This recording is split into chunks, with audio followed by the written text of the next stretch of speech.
There's things that I've done that I thought would be, my favorite thing to do, and I was gonna absolutely love it, and then you get there and it's not what you thought. You're not gonna be going to like steakhouses and the rest of your life. Now we all know that there are plenty of videos talking about the best islands in Thailand, but recently I was on a search, a quest if you will, to look for the things as well as think about some of the things that I feel like people don't really talk about. So in today's video, after being in Thailand for almost 2 years, I've got my real pro tips. I've tried to get things that I feel like I could not find anybody mention specifically. Granted, there's so many videos, but I think these ones are the best. Picking what is really important. A lot of people want to come to Thailand, especially if you're talking long-term, because if you're bringing any type of Western income, you can live the type of life in Thailand that would cost you a lot more to be on the same level in America. This is completely true. However, any video that you see, especially if it's somewhat recently, like within the past 10 years, any videos that you see that are saying that you can live like a king in Thailand for 2,000 USD a month, let's just ballpark it. Anything, let's say 1,500 to 2,000 USD. Now, I don't know what your definition of living like a king is, but after this amount of time here, I can 100% confirm that you can't live like a king. Now, if you took that $2,000 and picked what was really important to you, say in order for me to live like a king, I want to be in a really fancy condo.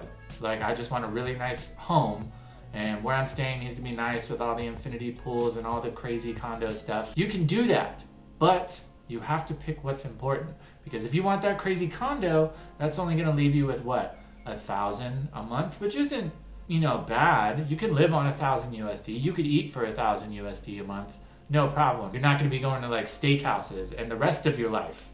You're not going to be living like a king. If you're coming here, especially if you're on one of those lower budgets or saving money isn't ideal for you for coming to Thailand.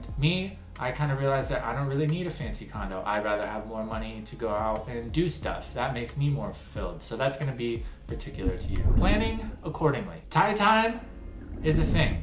100%, it is a thing. If you spend any time in Thailand, you'll know what I'm talking about. But essentially, things are just a little more lax, and that trickles over into everything. If you are one of those people that really needs things structured and you need to have all your times in a line and you need to know how long it takes to get to certain places, you can do that in Thailand. It's probably a good idea to just kind of do your best to go with the flow. Things are probably not gonna go exactly according to that plan. On the other side of that, if you are a person who considers yourself kind of just go with the flow and we'll figure it out, even if you're like that in Thailand, you gotta kind of be more on top of stuff. Everything is either 24 hours or opens around noon. That's just how it goes. So that's just an example. So on both sides of that, if you need everything planned, just be ready for some changes of plans. And on the other side of that, if you don't like to ever plan shit like myself, start to try to make that a thing. You could still be pretty open, but learn the things like ferries don't go all night, obviously.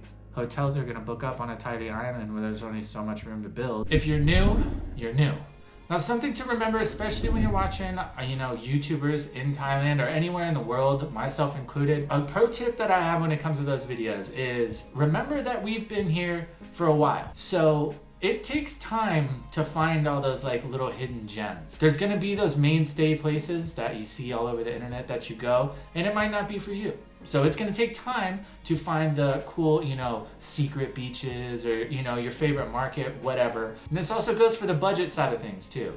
So when you find all those cool places, I'm always looking for a deal. It took me a while to find those deals. Your first month budget is gonna be a lot different from your second year budget. I'm sure as hell was. If you are planning on spending an extended period here, I can almost guarantee that you're gonna encounter things that you may have never thought of, or you may have thought wasn't for you, or was for you, whatever. You're gonna encounter surprises from both sides of the spectrum. Like I said earlier, there's things that I've done that I thought would be, my favorite thing to do, and I was gonna absolutely love it, and then you get there and it's not what you thought. On the other side of that, I wish when I first got here that I was more open to doing things I might not have had an interest in when I was first planning on coming to Thailand, because I found tons of things about here that I enjoy, but it took me a while to find them. I just feel like I could have found them faster. Now, especially compared to America, Thailand is an interesting